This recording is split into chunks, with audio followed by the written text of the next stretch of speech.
I'm 72 years old now, and I live alone in a small home tucked away on the edge of town. My backyard opens to a little stretch of woods where birds sing in the morning, and a breeze finds its way through the trees in the afternoon. To me, it's peaceful. It's healing. But to others, especially my children, it looks like loneliness. They say things like, "Mom, you need to get out more, join a group, make new friends." I smile and nod, but inside I'm quietly shaking my head. They don't understand. They mean well, but they don't see the whole picture. What looks like isolation to them is actually the first time in my life I've truly felt at home with myself. You see, for most of my life, I was never really alone. I raised 3 children, worked 2 jobs for many years, and always seemed to have someone needing something from me. There were school lunches to pack, socks to match, meetings to attend, dishes to scrub, bills to stretch. I did it all without complaint because I thought that was love, being everything for everyone. And then after my husband passed away 7 years ago, something shifted. The house got quieter, yes, but so did my spirit. I didn't miss the noise, I missed myself. Somewhere along the way, in all the years of caring and doing and fixing, I'd forgotten what I sounded like. I'd forgotten what I wanted. And for the first time, I had space to hear myself think. But just as I began leaning into that silence, the world around me, especially my family, kept tugging me away from it. My daughter said, "You can't just sit in the house alone, Mom." My son sent me articles on the dangers of senior isolation. Friends invited me to clubs and groups and all sorts of things I didn't really want to do. At first I gave in. I didn't want to worry them. I didn't want to seem ungrateful. So I signed up for the local senior book club, joined a church fellowship group, even started going to weekly bingo at the community center. I smiled. I nodded. I laughed at the right moments, but something didn't feel right. Something in me felt like it was dimming again. At those group lunches and club meetings, people talked, yes, but most of it was surface-level chatter. They spoke over each other, bragged about their grandkids, complained about the same things every week, and nobody really listened. I mean, really listened.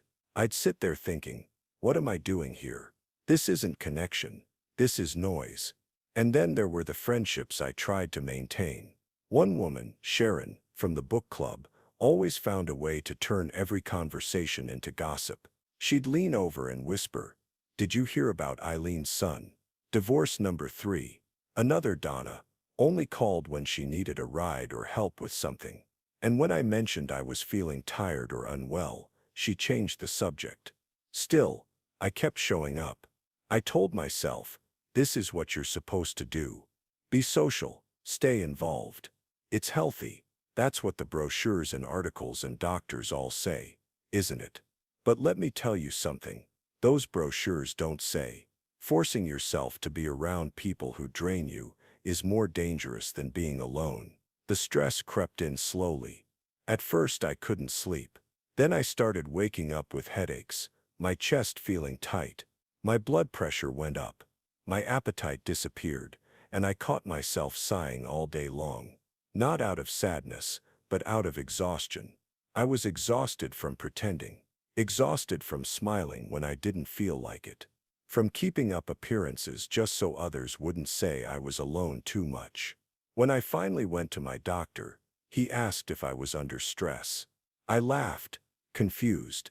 I was retired. My kids were grown. What stress? But when I got home and looked around at my calendar, filled with obligations I didn't want, I realized this isn't living. This is performing. And for who? Not for me. That night something inside me broke, but in the best way. I sat on my back porch, watching the sun dip behind the trees. For the first time in months, I felt peace. No voices, no schedules, no smiling through fatigue. Just the sound of the wind and the slow thump of my own heart. And I remember thinking, why have I been avoiding this? Why did I let them convince me that solitude was something to fear? That was the beginning of everything changing. After that evening on the porch, I started making quiet changes. I didn't announce anything. I didn't make dramatic declarations or write long emails. I just started choosing peace. And choosing peace meant choosing myself, sometimes for the first time in my entire life. The next week, I skipped the book club meeting. No excuse, no apology. I just didn't go. Instead, I spent the afternoon in my garden, pulling weeds and humming old hymns. My hands in the dirt, the sun on my face, and not a single forced conversation in sight. It felt like healing. But the world didn't like that. I got a text from Sharon. Everything okay? We missed you at book club. Then another message from my daughter. You're not isolating again, are you? But the when it surfs at me's. That word, isolating. It's thrown around like a diagnosis. Like if a senior woman isn't constantly surrounded by people or events, something must be wrong. But the truth is, I wasn't isolating. I was finally coming home to myself. Still, the guilt crept in. Years of being a caretaker don't disappear overnight. So I gave in one more time. I went to a lunch gathering that weekend. It was loud, crowded, and filled with forced small talk. Someone was upset about their daughter-in-law. Someone else brought a scrapbook. I sat there nodding politely, my soul slipping further away. When I got home, I collapsed into bed, head throbbing, stomach tight. I didn't get out of bed for almost 2 days. My body was speaking louder than my thoughts. It was saying, enough. That was the last time I forced myself to go where my heart didn't want to be. From then on, I gave myself permission to be selective. I stopped returning calls that drained me. I stopped answering texts that made me feel guilty. I started paying attention not to what others expected, but to how my spirit responded to certain people. Did I feel lighter after talking to them, or heavier? That single question changed everything. I realized how many relationships I had kept out of habit, not love. People who only called when they wanted something. People who never asked how I was, only talked about themselves. People who drained me with their negativity, gossip, or complaints. And you know what? Letting those people go wasn't lonely. It was liberating. I stopped performing emotional CPR on relationships that were long gone. I stopped holding on to people just because we had history. Just because someone was part of your past doesn't mean they belong in your future. And something beautiful happened. As the noise quieted down, I started hearing myself more clearly. I rediscovered things I loved but had long forgotten. I started writing in a journal again, something I hadn't done since my 20s. I bought a sketchbook and some watercolor paints, just to see what my hands remembered. I walked slowly through my neighborhood in the early mornings, watching the world wake up, not rushing anywhere. Solitude became my medicine, my mirror, my friend. And no, not everyone understood. My children worried. They called more often at first, checking in, sometimes with a tinge of guilt in their voices. Mom, are you sure you're okay? And I'd smile and say, I'm not just okay, I'm finally me.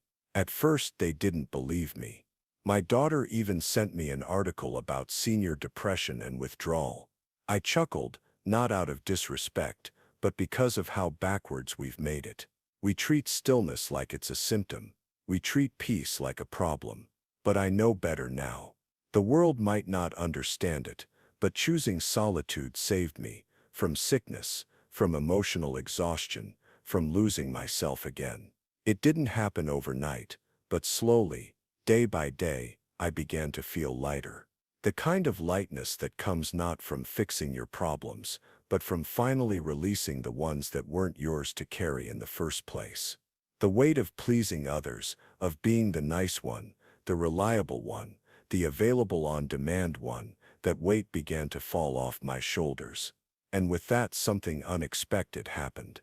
My health started to improve. The headaches that had once greeted me every morning like an unwelcome guest faded. My blood pressure, once stubbornly high even with medication, began to level out.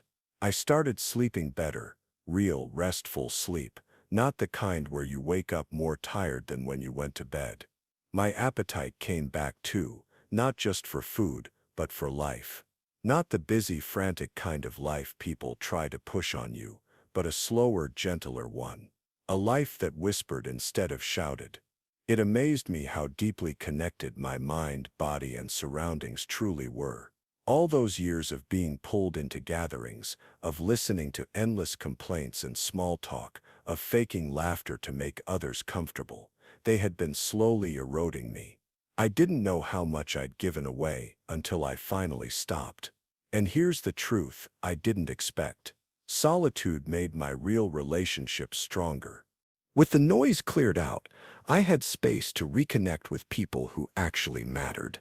Not the ones who needed me to fill some social quota, but the ones who loved me enough to sit with me in silence. My grandson, for example. At first he was unsure why Grandma didn't want to come to the big Sunday dinners anymore. But then he started coming by just to sit on the porch with me. No pressure to talk. Sometimes we'd sit quietly for 30 minutes, sipping tea and watching squirrels dart across the yard. And in those quiet moments, I felt a connection with him deeper than any loud family gathering ever gave me. I also began exchanging letters with an old friend from my childhood, real handwritten letters. The kind where you pause, think, and pour pieces of your soul onto paper. We hadn't spoken in years, and it turns out she too had grown weary of the constant noise of the world. We bonded over that shared truth, how society makes us feel like we're wrong for wanting less, when in fact less was exactly what we needed. My neighbor, a quiet man named Thomas who lives 2 doors down, began bringing over small things from his garden. A jar of homemade jam, fresh tomatoes, no conversation required, just a warm smile, a nod, and that was enough. And it made me realize when you clear away the shallow connections, the meaningful ones have room to bloom. Of course, not everyone stayed. Some people drifted away when I stopped giving endlessly. When I stopped hosting, stopped calling, stopped offering to drive them to their errands or listen to their problems for an hour. And that was hard at first, realizing how conditional some relationships really were. But it was also a blessing in disguise. It showed me who was there for me, not just what I could give. Choosing solitude didn't close me off to the world. It opened me up to the right parts of it. The real parts, the peaceful parts. So many people think solitude is emptiness, that being alone means something is missing. But I've found the opposite to be true. When I'm alone, I'm full of thought, of gratitude, of calm. I listen to music again, soft jazz in the evenings, old gospel on Sunday mornings. I light a candle for no reason at all. I sit by the window and watch the light shift on the trees. And every now and then I catch myself smiling for no reason.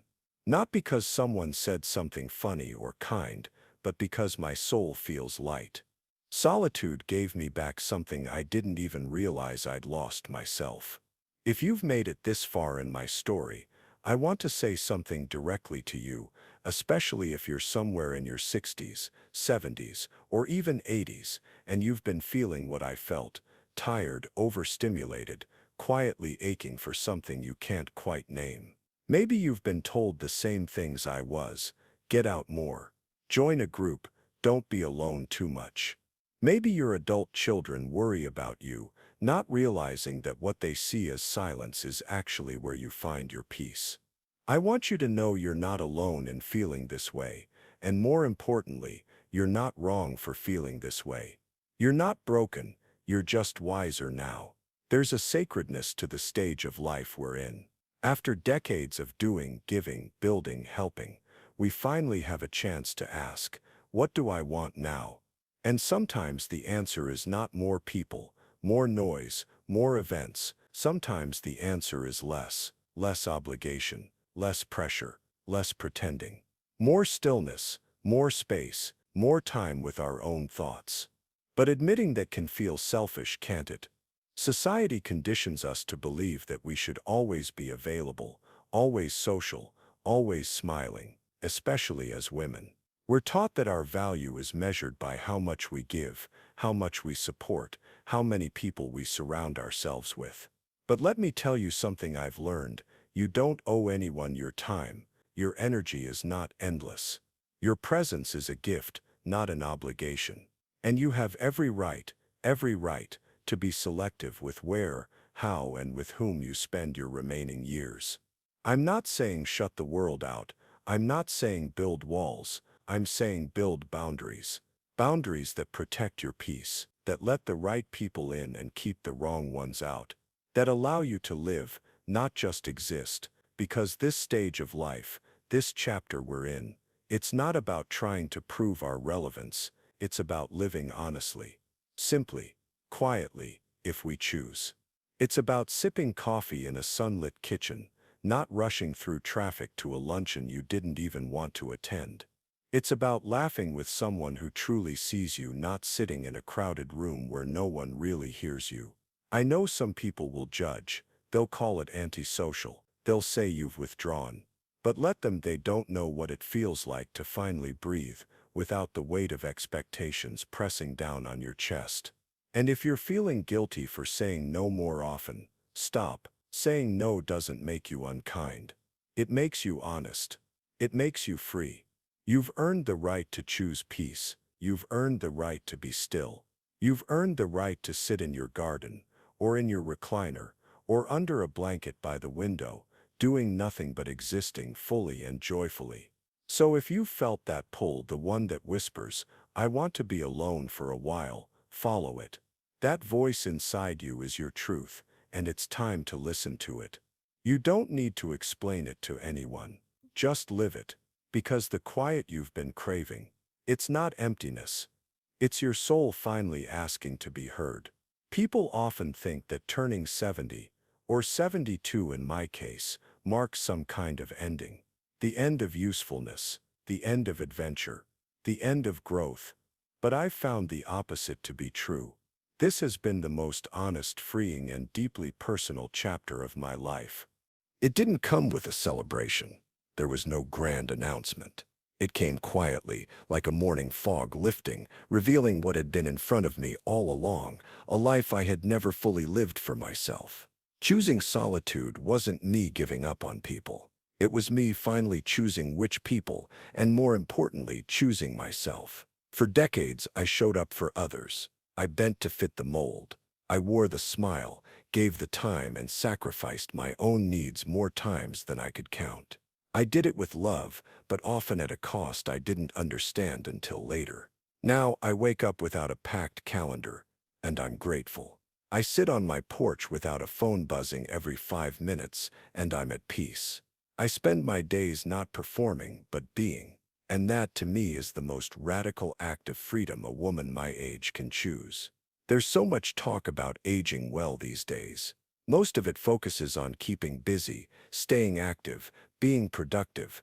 But what if aging well means learning how to be still? Learning how to be whole without constant validation? Learning how to finally ask yourself, not your kids, not your doctor, not your friends, but yourself, what do I want from the time I have left? And then answering honestly. Some people want community, big family gatherings, clubs, cruises, events. That's beautiful. But others, like me, want quiet. A slow life, a life with fewer people but deeper moments. A life where your days are not rushed or crowded, but meaningful and calm. There is no right way to age. There's only your way. And if you felt like solitude is calling you, I encourage you to stop resisting it. Because in solitude, you just might find what I did, healing, clarity, and a version of yourself that you hadn't met before. A version that doesn't need to perform or please, but simply is, and is enough. If this story spoke to you, if it mirrored something you felt but haven't had words for, I want you to know you're not strange, and you're certainly not alone. More and more of us are waking up to the truth that peace doesn't always come from people. Sometimes it comes from stepping away from them. We were taught to chase connection, and there's beauty in that. But there's also beauty in retreat, in quiet mornings, in saying no thank you with grace, in closing the door and lighting a candle, in hearing nothing but your own breath and realizing this is enough. So today I invite you to ask yourself, what brings me peace? Who brings me joy? Where do I feel most like myself? And if the answer to any of those is found in stillness, in solitude, in silence, then follow it. Trust it. There is wisdom in that whisper. This chapter of life isn't about endings. It's about choosing how you want the rest of your story to be written. And you, my friend, hold the pen. If this story resonated with you, if you've ever felt the pressure to stay busy when your heart longs for rest, please take a moment to like this video and subscribe to our channel. This is a space for stories like ours. A place where solitude isn't feared but honored. Where growing older means growing deeper. Leave a comment below and share your experience. Have you ever felt misunderstood for wanting to be alone? Or have you found peace in pulling back from the noise? You're not alone in wanting to be alone. And that, my dear, is the most beautiful paradox of all. Until next time, take care of your peace. You deserve it.